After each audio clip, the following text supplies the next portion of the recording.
Swamiji, welcome to the show. I'm going to ask you a few questions. First, I'm going to introduce you so our viewers know a little bit about you. So Swami Chaitanya Keerti is from India. He's been initiated into Osho's Neo-Sannyas movement in 1971, and since then he's been spreading the word of Osho around in the world. Currently he's in Washington, D.C. He also travels all around the world. He has centers in India, but he, like I said, travels all around the world. He's an author, and he's written 7 books on Osho. He's edited Osho's magazine.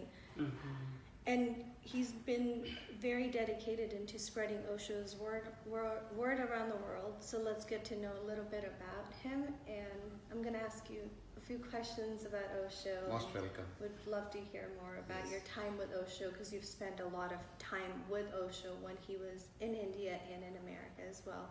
So welcome to the show, Swamiji. So first of all, who is Osho? Because not a lot of viewers may not know who he is. Osho is an enlightened master, mystic of this age. He's very modern in his approach, very scientific approach towards spirituality.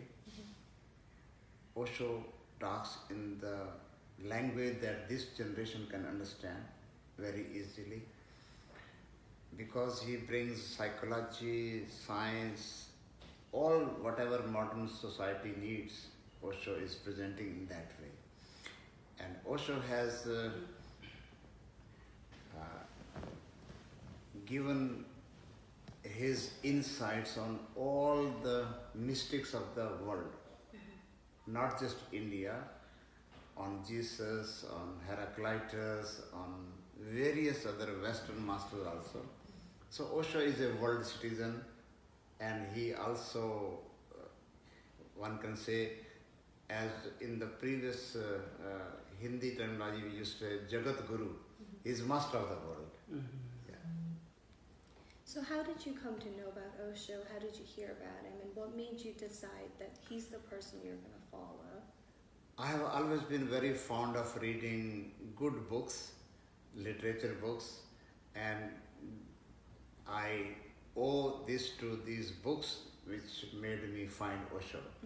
Because I was reading a popular weekly magazine in Hindi. It was called Dharma Yug, the Age of Dharma, published by Times of India in those days. And Osho used to regularly contribute his articles to this magazine. Somebody, maybe some secretary, used to find some excerpts from his discourses and give it to newspapers. So I used to read regularly, and then more and more I became kind of attached or attracted to him. Then I ordered his books. I could find some books. The books that the first book that I ordered was Beware of Socialism. Though he is talking on this political side of socialism, but his emphasis in that book also was the transformation of the individual. Society does not change directly. Only individuals change, and through individuals, indirectly society changes.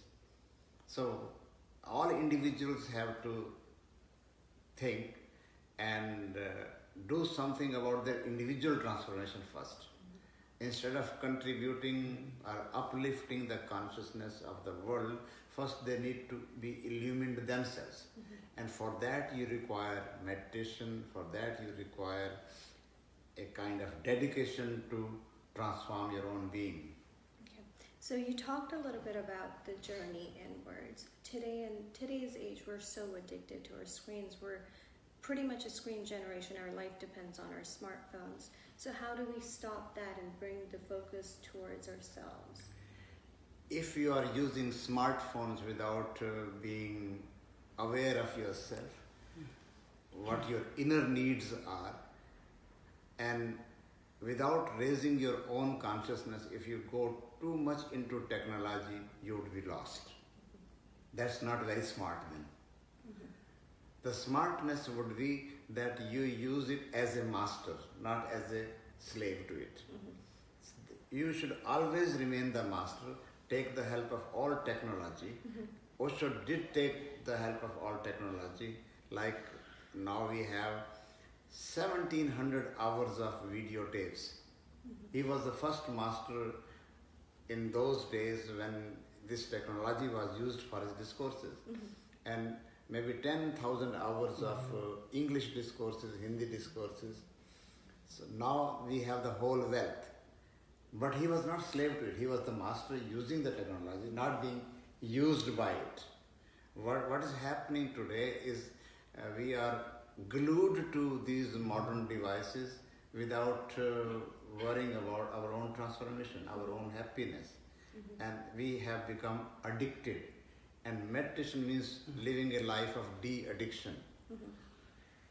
Not the life of surrendering to outside objects, but taking care of your subjectivity. So you talked a little bit about meditation. What really is it? And for everyone watching, how can they start meditating if someone's never heard about meditation? Well, meditation is a simple thing.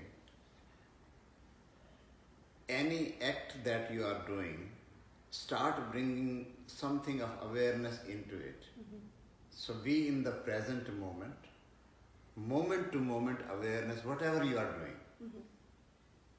Though meditation has many techniques, like Lord Shiva has given 112 techniques of meditation to his consort Parvati to transform and see the beauty and the vastness of this existence within herself. But one has to live one's life also, especially in the present age when you are supposed to live and work and adjust to this modern situation. You need some meditation which is you can do throughout whatever you are doing. Whether you are walking on the road, whether you are driving your car, whether you are eating your food, bring an element of awareness to it. And then it would be qualitatively different than doing things mechanically. So meditation is a way of living non-mechanically, with full awareness, being in the present moment, and not being glued to the past or fantasizing about the future, but your next moment should come out of this moment of awareness. So, Barsha, I want to add one thing on the same. Right now, Swamiji, world is becoming really complex, and people are dispersing around the world. They are not living in one place. So we talk a little bit about the meditation and so on. But how can they be able to adjust themselves and be a follower of Osho or continue their meditation and yoga? What is your appeal to the people living around the world diaspora, not only Indian population or not only Nepalese population, but the people from different countries towards different places? So what is the real message that or appeal you have to them? My first answer to this is Osho is not a master who is looking for followers. Osho is a fellow traveler, a friend who is sharing his vision and insights to anybody who wants to raise his consciousness and live meditatively. So Osho has no such thing to make people followers. You can fall in love with him, but he would say, rise in love with me. Because Osho has something to offer to raise your consciousness, and again he makes you responsible for your own life. So live your life with responsibility, and you can only live your life with responsibility if you are consciously living your life. what is happening that we don't live consciously, we depend on others, that others would guide us. As Buddha says, be a light unto yourself. And you can be light unto yourself only when you start meditating. All Buddhas tell us that whatever has happened to them can happen to each individual, because potentially we are all Buddhas. Potentially we do have the same thing which Buddha had, or Osho has, or any enlightened mystic has. But we are always looking outside. Somebody should guide us, somebody should help us. We become parasites, dependent on others. Right. While Osho says, no, it is against the dignity of being human to always follow others. So he is not creating followers. He's saying, I'm sharing my vision, insights unconditionally. Whatever helps you best, use it and transform yourself and live your life with totality. And it is yours then. You need not be indebted to me. I simply showed you the way. Yeah, thank you so much. And to live consciously, what are some of the techniques or some of the ideas would you like to share to the First of all, Osho has given a very powerful meditation which we call Osho dynamic meditation. In the past, the meditation was just you sit for hours in watching your breath or watching your thoughts. But for the modern man, this is not possible. So you need to energize yourself, make yourself more alive with this dynamic meditation first. And then you can handle anything, everything in your life very easily. So this dynamic meditation has 5 steps. First step, we breathe vigorously to make every fiber, every cell in our being come alive. Electrify our being. And then when we do that, we realize within that there is much we have suppressed inside us. We have not lived it. There is so much unlived stuff inside. So because the society demands you should live in a particular way that it does not disturb society. Suppose you feel like crying, suppose you feel like getting angry, and you are not allowed because it is not going to help in your work or something, and it is not good anyway. So, but that stays in your subconscious, unconscious 24 hours and keeps boiling, simmering, like, wet wood will not burn, but there would be smoke and smoke and smoke. So get rid of this smoke, express it. So in the second step, we express even our anger, violence, rage, whatever inside. Do it in the open. Not on people, not getting angry at people, but express your anger, express your laughter, express anything positive, negative, in the open, become free. Then third step, we have to raise our, we use the sound, powerful sound of Hu to hit at the Muladhara chakra, root chakra, where the Kundalini energy is coiled, sitting there.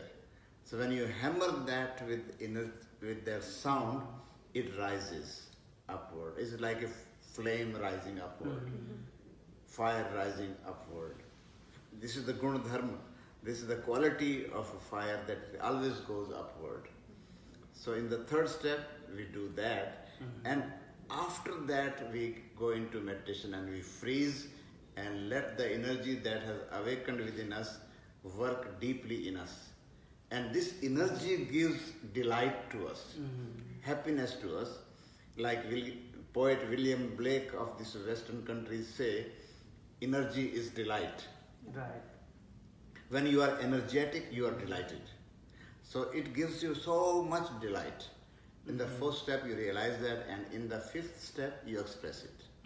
And you dance, you celebrate, and then you are set for the rest of the day. Now you can go and conquer the world, whatever you want to do it, because you are energetic.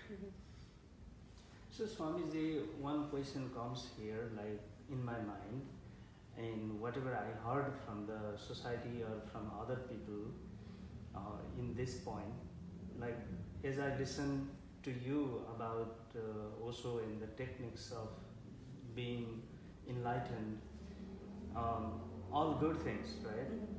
And even I feel some energetic and kind of, I feel some peace in my mind. So in this point, but on the other side, in the society, there is some kind of saying or controversy as well about Osho philosophy or to the Osho followers. So they made a show on Netflix called Wild Wild Country. A lot of people have watched it. It's interesting. It shows mostly negative, but some positive aspects of Osho. And hearing from you, someone that's lived with Osho and spent a significant amount of time spreading his word, what are your thoughts on some controversies? Well, I'm very happy that this Netflix happened, Wild Wild Country happened, because it generated tremendous amount of interest in Osho again. People had become very sleepy, and many negative things and things of criticism do help us to become more alert and live our life more beautifully, because they are showing the mirror to us all the time. Any situation that you are, somebody criticizing you, condemning you, is a mirror for you, and you can improve upon looking at yourself. This Wild Wild Country did that job beautifully. So now more and more people are responding to this channel by making more movies on Osho, writing more articles on Osho, because that time when this was happening, Osho was not known to people that he has given such a wealth of discourses and insights and wisdom. And now people have certainly started taking more interest to read more, to listen to him more, to go to his essential message. And that essential message is transformation of the individual, and that transformed individual will contribute to society and make this world a better place to live than he found it. More better place. So you've spent a lot of time with Osho, and a lot of our generation, we didn't get that opportunity, but what was that like? What was your time with Osho? And you've worked in editing his magazines, and you still do that quite a bit. What is that like? Living with Osho or living around an enlightened master, you are living in his energy field, Buddha field, which is very supportive. Like we have given this center the name Sangham. Sangham means the energy field or the Buddha field of the master. So when you are living in the Buddha field of the master, you are being helped to remain more aware, to live a life of dedication, devotion, and awareness. So this is what we, on daily basis, every day, every moment, being around Osho was a kind of natural meditation that you are getting it without effort. It's like you come in front of these lights you see, you are illumined yourself. Without these lights you will not be feeling, nothing recording will be happening. So same way when you are sitting in the presence of enlightened Buddha, his grace, his glory, his radiance is around you. And in those moments you can also feel the same is possible with you too. Because this person has attained, I can also attain. He is a reminder. Osho says, I am a reminder, I am an invitation to what I have experienced, you can experience. So you joined Neo-Sannyas in 1971. What is Neo-Sannyas, and why was that moment so important in spreading Osho's word around? Well, Osho said, because the old sannyas became the sannyas of renunciation, running away from the world, and also became dependent on society, so it lost its charm.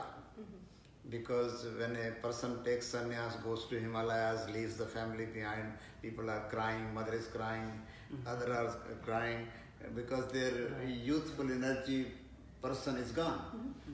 So Osho would say, no, you need not go to Himalayas, you need not go anywhere, you can be sannyasi in this very thickness of the world, like a lotus in the mud, stands out. You need not go anywhere. You just, because when you are in the world also becomes supportive to you. It's continuously giving you challenges to grow. When you go out in the jungle, in the forest, or in whatever sannyasis have been going, then there are no challenges. You are simply by yourself. And you vegetate. So here, why vegetate? Meditate in the marketplace where there are challenges. So Osho's sannyas is totally discontinuity of the past sannyas. And he says, I want my sannyasis to meditate and be creative in the world. So this family that is around him will become also meditative. This way we can make this whole world Vasudhaiva Kutumbakam. Means this whole world can be God given, can become divine. Do not divide the world, this world and other world. Make this world a divine place. Your shop can become a temple, because then you will do your business differently. Then you will not exploit your customers. You would live with awareness. So world would be a better place to live in when there are more meditators in the marketplace. Similarly, he also says, if there are more meditators in politics, the politics will change its quality. Because politics is always belittling the other, always condemning the other. Kind of unhealthy competition. Unhealthy competition is poisonous. Bring awareness to everything. Wherever you are, you do your social service, but not as a missionary, but more of that you have something to share. What could you do without sharing? If you are any kind of professional, then you can follow some of the Yes. You can be working in the bank, you can be working in the marketplace, anywhere in the restaurant. If you are working in the restaurant, your food would have its very different quality. You will not spoil it. Like Kabir was doing his handloom work, and he would say, I'm doing this for Ram. Jini, Bini, Chadariya, for Ram, for God. Yeah. So talking about sharing this joy in you, you've written 7 books of your own. Alchemy of Zen, Mindfulness, the Key to the Master Key, Osho Fragrance, a lot of which we can find that on Amazon. Can you talk a little bit about your books and tell us? This book is my last book, and maybe next book would be Essential Osho that I'm thinking of. But this book is doing very well, Mindfulness, the Master Key.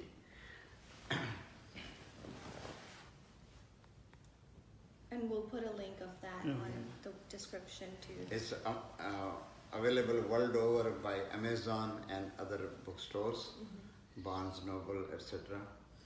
So, what I essentially do, this is a compilation of articles that I write to various newspapers, for various newspapers. Because hundreds of thousands of people have already read those articles.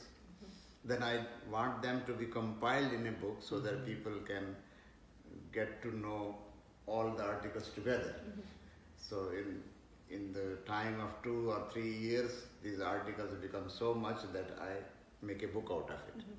So Osho Fragrance and this Mindfulness, the Alchemy of Zen, all are my articles, which have been published in last 10-20 years.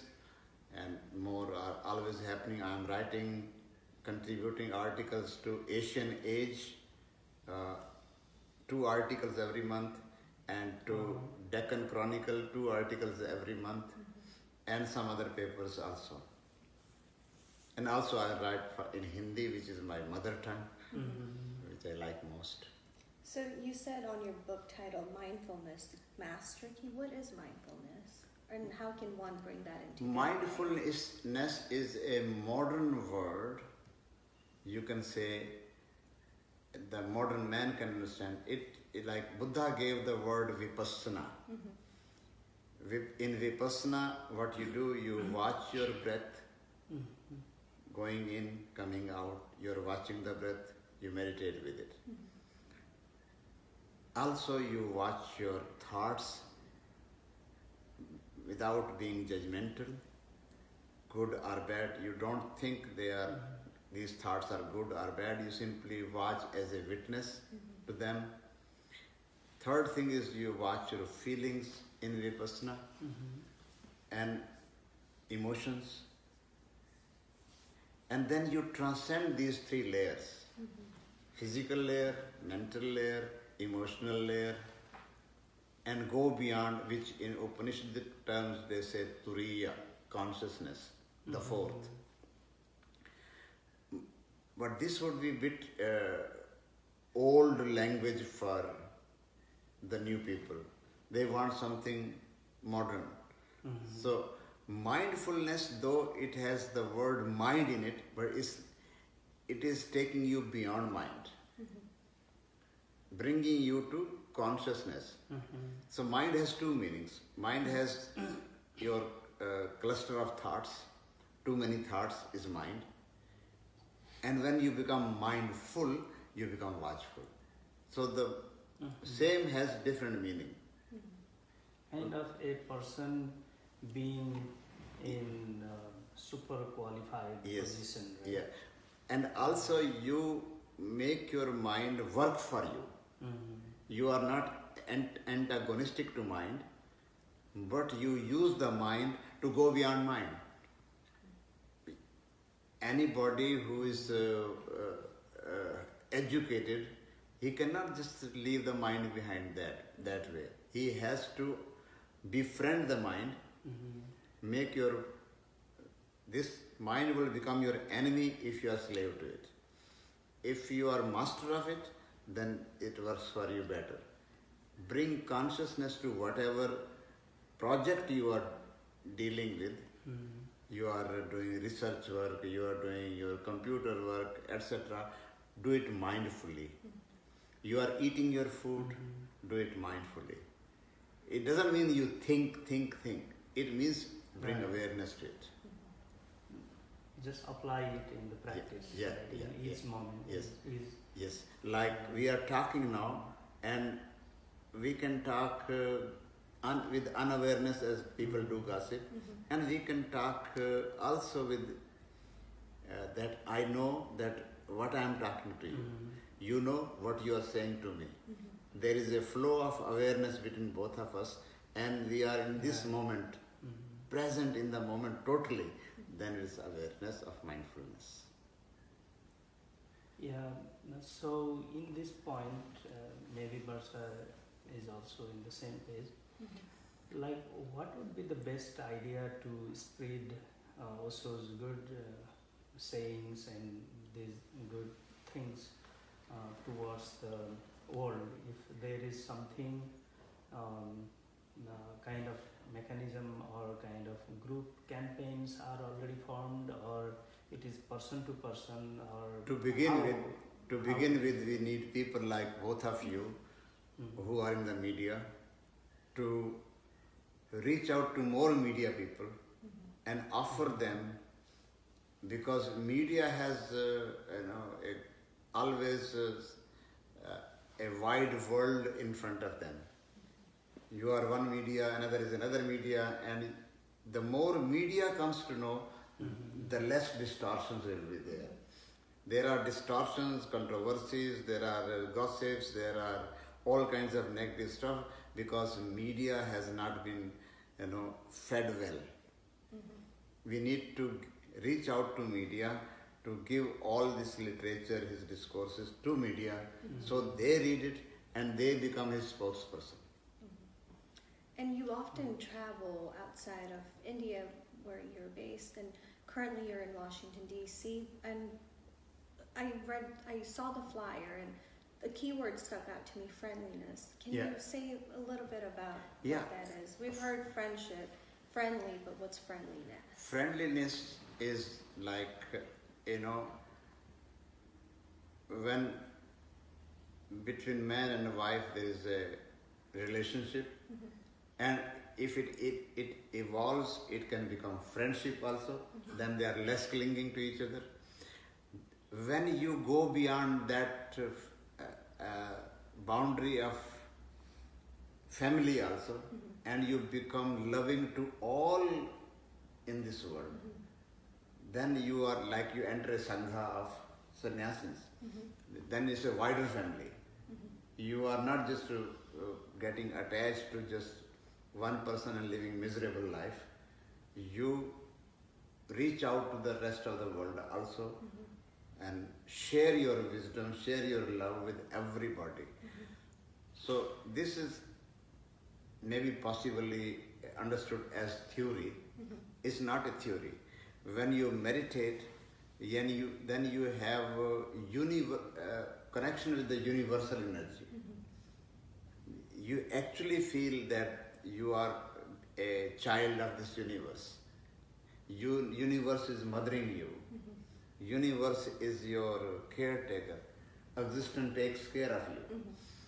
Because if the sun does not appear today, or if these trees are not around, you would be dead. We are so much, but we think this only one person who is living with me is my life. It's not the fact. Fact is this whole universe is needed, and you as a child of the universe would also be grateful to this universe that you are in it. It's taking care of you, the energy wise.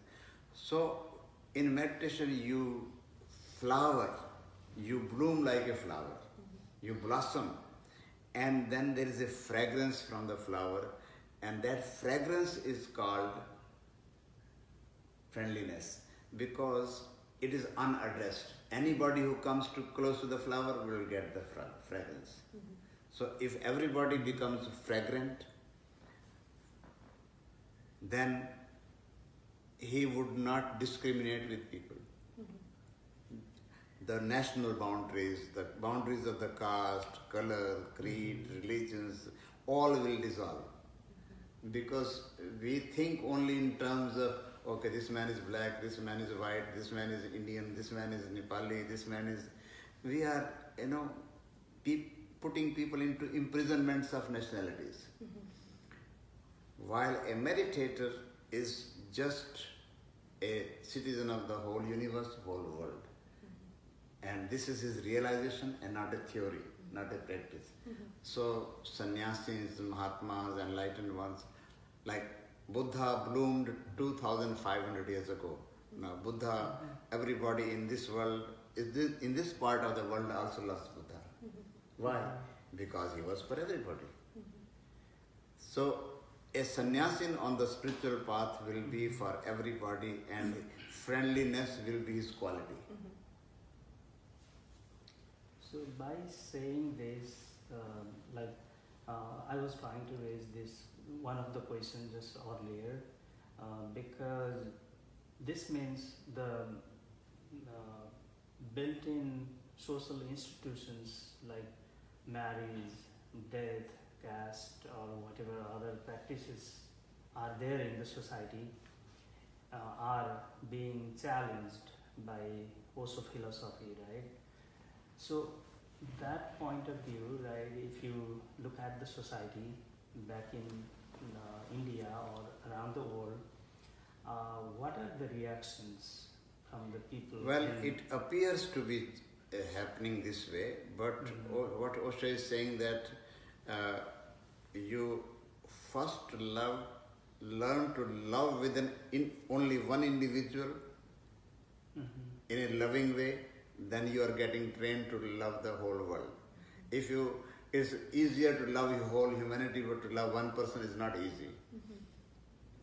So, if you are in resonance with the person you are living with, that person, then together you can learn from each other and become loving to the whole world.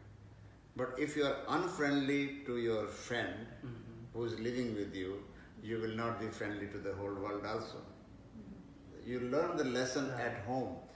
Let your home become a school for you. You are taking the baby step there, and then you are moving from there. But Osho is not against marriage.